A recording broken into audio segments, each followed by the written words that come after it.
xuống ổ cu gáy các bác ạ. Đây là con mẹ nó này, em vừa bắt con nó xuống rồi.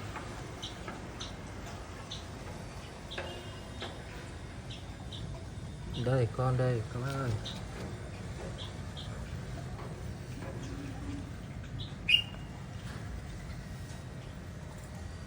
Xuống nuôi bộ thôi các bác. Để mẹ nó nuôi thì không yên tâm lắm. Tại vì em cũng bị một lần một lứa rồi. Một lứa thì không hiểu sao nó cũng không nuôi con mà để con chết ấy.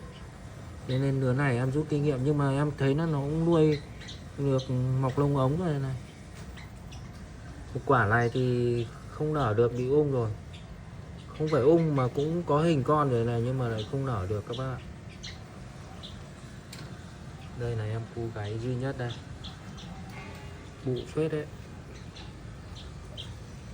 Em vừa bắt xuống đấy.